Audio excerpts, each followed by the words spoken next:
ਸਤਿ ਸ਼੍ਰੀ ਅਕਾਲ। ਤੁਸੀਂ ਵੇਖ ਰਹੇ ਹੋ ਟੀਵੀ ਪੰਜਾਬ ਤੇ ਮੈਂ ਹਾਂ ਤੁਹਾਡੇ ਨਾਲ ਇੰਦਰਪ੍ਰੀਤ ਕੌਰ ਸੰਘੇੜਾ। ਖਬਰਾਂ ਦੇ ਇਸ ਬੁਲੇਟਿਨ ਵਿੱਚ ਤੁਹਾਡਾ ਸਵਾਗਤ ਹੈ। ਜਦੋਂ ਗੱਲਬਾਤ ਕਰਾਂਗੇ ਅਮਰੀਕਾ ਦੀਆਂ तमाम ਵੱਡੀਆਂ ਖਬਰਾਂ ਦੀ। ਅਮਰੀਕਾ ਬਾਰਡਰ ਦੇ ਨਾਲ ਜੁੜੀ ਹੋਈ ਵੱਡੀ ਖਬਰ ਸਾਹਮਣੇ ਆਈ ਹੈ, ਜਿੱਥੇ ਦੱਸਿਆ ਗਿਆ ਕਿ ਬਾਈਡਨ ਪ੍ਰਸ਼ਾਸਨ ਨੇ ਜੋ ਬਾਰਡਰ ਦੇ ਉੱਪਰ ਸਖਤੀ ਲਗਾਈ ਹੈ ਉਹ ਕਿਹਨਾਂ ਉੱਪਰ ਲਾਗੂ ਨਹੀਂ ਹੁੰਦੀ। ਪਰਿਵਾਰਾਂ ਦੇ ਉੱਪਰ ਬਾਈਡਨ ਪ੍ਰਸ਼ਾਸਨ ਦੀ ਨਵੀਂ ਸਖਤੀ ਲਾਗੂ ਨਹੀਂ ਹੋ ਰਹੀ, ਜਿਸ ਤੋਂ ਬਾਅਦ ਕਈ ਪਰਿਵਾਰ ਬਾਰਡਰ ਪਾਰ ਕਰਕੇ ਅਮਰੀਕਾ ਵਿੱਚ ਦਾਖਲ ਹੋ ਰਹੇ ਨੇ। ਐਕਸਪਰਟਸ ਲਗਾਤਾਰ ਇਸ ਬਾਰੇ ਆਪਣਾ ਪੱਖ ਰੱਖਦੇ ਹੋਏ ਵੀ ਦਿਖਾਈ ਦਿੱਤੇ ਨੇ। ਅਮਰੀਕਾ ਮੈਕਸੀਕੋ ਬਾਰਡਰ ਦੇ ਉੱਪਰ ਮੌਜੂਦਾ ਸਮੇਂ ਕੀ ਹਾਲਾਤ ਬਣੇ ਹੋਏ ਨੇ, ਇਸ ਦੀ ਤਾਜ਼ਾ ਜਾਣਕਾਰੀ ਸਾਹਮਣੇ ਆਈ। ਹੁਣ ਵੱਧ ਪਰਿਵਾਰ ਬਾਰਡਰ ਪਾਰ ਕਰਨ ਦੀ ਕੋਸ਼ਿਸ਼ ਕਰ ਰਹੇ ਨੇ।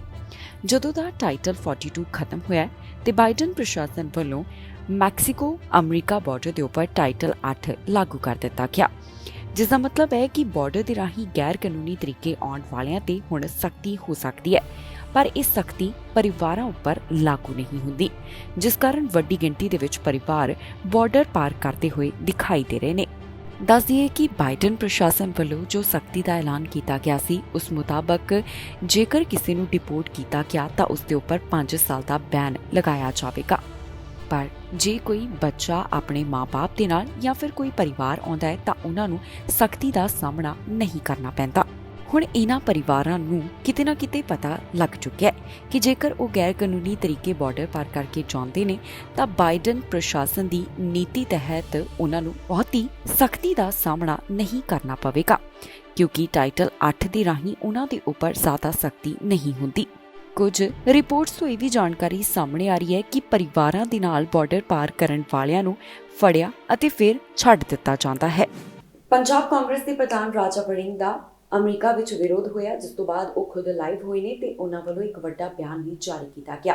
ਵਿਰੋਧ ਦੀ ਵੀਡੀਓ ਸੋਸ਼ਲ ਮੀਡੀਆ ਉੱਪਰ ਕਾਫੀ ਤੇਜ਼ੀ ਨਾਲ ਵਾਇਰਲ ਹੋ ਰਹੀ ਹੈ। ਨਿਊਯਾਰਕ ਦੇ ਵਿੱਚ ਰਾਜਾ ਵੜਿੰਗ ਦਾ ਵਿਰੋਧ ਹੋਇਆ, ਜਿਸ ਤੋਂ ਬਾਅਦ ਉਹ ਖੁਦ ਸੋਸ਼ਲ ਮੀਡੀਆ ਉੱਪਰ ਲਾਈਵ ਆਏ ਨੇ ਤੇ ਉਹਨਾਂ ਵੱਲੋਂ ਇੱਕ ਵੱਡਾ ਬਿਆਨ ਦੇ ਦਿੱਤਾ ਗਿਆ। ਜੀ ਹਾਂ, ਨਿਊਯਾਰਕ ਦੇ ਸ਼ਹਿਰ ਮੈਨਹੈਟਨ ਤੋਂ ਇੱਕ ਅਜਿਹਾ ਮਾਮਲਾ ਸਾਹਮਣੇ ਆਇਆ ਜਿੱਥੇ ਪੰਜਾਬ ਕਾਂਗਰਸ ਦੇ ਪ੍ਰਧਾਨ ਰਾਜਾ ਵੜਿੰਗ ਦਾ ਵਿਰੋਧ ਹੋਇਆ। ਉਹਨਾਂ ਦਾ ਵਿਰੋਧ ਕਰਨ ਵਾਲੇ ਤਿੱਖਾ ਪ੍ਰਤੀਕਰਮ ਦਿੰਦੇ ਹੋਏ ਦਿਖਾਈ ਦਿੱਤੇ। ਬਾਅਦ ਦੇ ਵਿੱਚ ਉਹ ਸੋਸ਼ਲ ਮੀਡੀਆ ਉੱਪਰ ਲਾਈਵ ਹੋਏ ਨੇ ਤੇ ਇਸ ਘਟਨਾ ਦੀ ਜਾਣਕਾਰੀ ਰਾਜਾ ਵੜਿੰਗ ਵੱਲੋਂ ਸਾਂਝੀ ਕੀਤੀ ਗਈ। ਉਹਨਾਂ ਦਾ ਕਹਿਣਾ ਹੈ ਕਿ ਨਾ ਤਾਂ ਉਹ ਕਿਤੇ ਭੱਜੇ ਨੇ ਤੇ ਨਾ ਹੀ ਭੱਜਣ ਵਾਲਿਆਂ ਚੋਂ ਨੇ। ਉਹਨਾਂ ਵੱਲੋਂ ਆਪਣੇ ਵਿਚਾਰ ਸਾਂਝੇ ਕੀਤੇ ਗਏ, ਜਿੱਥੇ ਦੱਸਿਆ ਗਿਆ ਕਿ ਉਹ ਕੀ ਚਾਹੁੰਦੇ ਨੇ ਤੇ ਕੀ ਨਹੀਂ ਚਾਹੁੰਦੇ। ਦੱਸ ਦਈਏ ਕਿ ਵੜਿੰਗ ਨੇ ਵਿਰੋਧ ਕਰਨ ਵਾਲੇ ਵਿਅਕਤੀ ਬਾਰੇ ਇਹ ਗੱਲ ਕਹੀ ਕਿ ਅਜਿਹੇ ਵਿਅਕਤੀ ਨਾ ਤਾਂ ਆਪਣੇ ਦੇਸ਼ ਨੂੰ ਪਿਆਰ ਕਰਦੇ ਨੇ ਤੇ ਨਾ ਹੀ ਸਿੱਖਾਂ ਨੂੰ ਪਿਆਰ ਕਰਦੇ ਹਨ।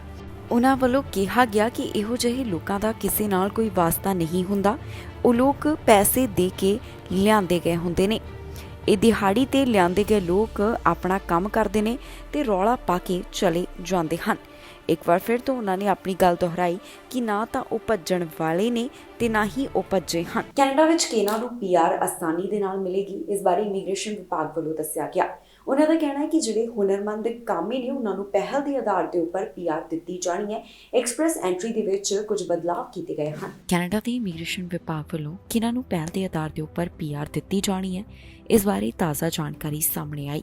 ਜੀ ਹਾਂ, ਕੈਨੇਡਾ ਵੱਲੋਂ ਸਕਿਲਡ ਵਰਕਰਸ ਨੂੰ ਪੀਆਰ ਪ੍ਰਕਿਰਿਆ ਵਿੱਚ ਤਰਜੀਹ ਦੇਣ ਦਾ ਐਲਾਨ ਕੀਤਾ ਗਿਆ।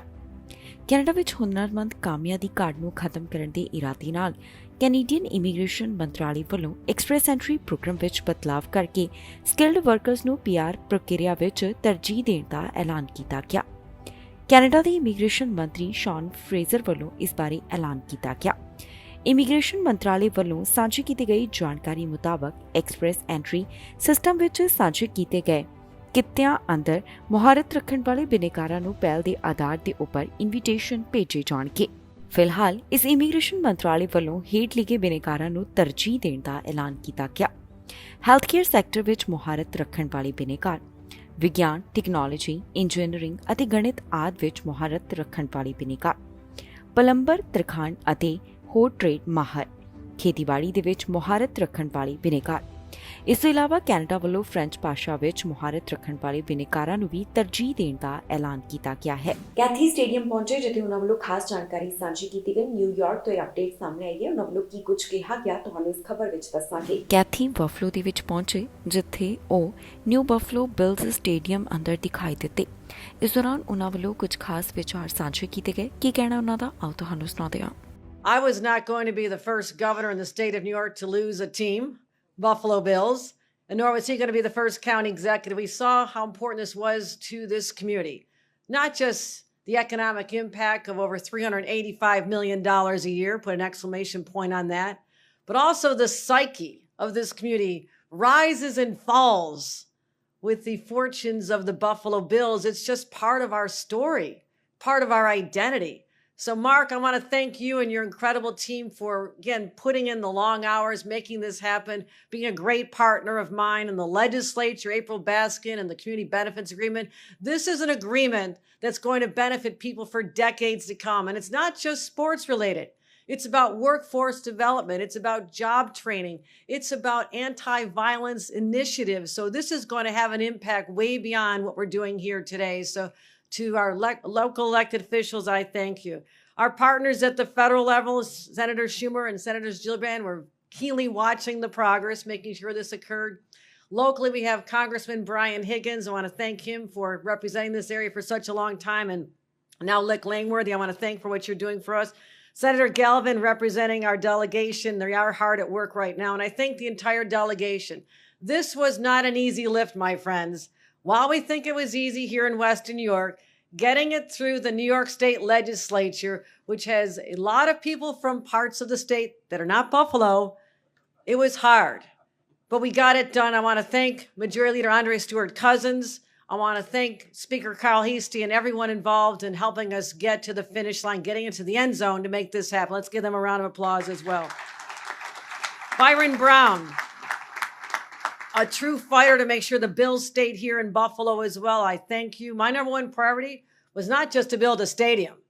I said we need a long-term commitment to get the state support. ਸਮਾਗਮ ਦੇ ਵਿੱਚ ਟਿਮ ਬੋਲੇ ਨੇ ਤੇ ਉਹਨਾਂ ਵੱਲੋਂ ਖਾਸ ਜਾਣਕਾਰੀ ਸਾਂਝੀ ਕੀਤੀ ਗਈ ਹੈ। ਟਿਮ ਦਾ ਕੀ ਕਹਿਣਾ ਹੈ ਤੁਹਾਨੂੰ ਇਸ ਖਬਰ ਵਿੱਚ ਦੱਸਾਂਗੇ। ਵਿਜ਼ਨ ਫॉर ਯੂਐਸ ਦੇ ਮੌਕੇ ਤੇ ਟਿਮ ਬੋਲੇ ਹਨ, ਉਹਨਾਂ ਵੱਲੋਂ ਆਪਣਾ ਪੱਖ ਰੱਖਿਆ ਗਿਆ। ਟਿਮ ਸਕਾਟਸ ਦਾ ਇਸ ਇਵੈਂਟ ਦੌਰਾਨ ਕੀ ਕੁਝ ਕਹਿਣਾ ਹੈ, ਆਓ ਤੁਹਾਨੂੰ ਸੁਣਾਉਂਦੇ ਹਾਂ। I scare the dickens out of the radical left and Joe Biden. The proof of my life destroys their lives. I gotta tell you, when I was just a 7-year-old kid, my parents divorced. I moved back in with my grandfather and my grandmother. And my grandfather, who grew up in a very different America, born in 1921 in a segregated part of South Carolina, he knew a very different story. But the first words out of his mouth to me was, son, you can be bitter or you can get better, but you can't be both. That man believed then. My grandfather believed then, with some doubt now, in the goodness of what America would one day be. He taught me that if you have faith in God, faith in yourself, and faith in America, all things are possible. Thank God Almighty for a man who understood the American story. And as you've heard before, likely, I was raised by a single mother in poverty. My mom worked 16-hour days to keep food on the table and the lights on. She was a nurse's aide. Her job was changing bedpans and rolling patients. She looked at me and gave me another motivational lesson. She said, we can be a victim or we can be a victor. She chose victorious. And I am so thankful she did.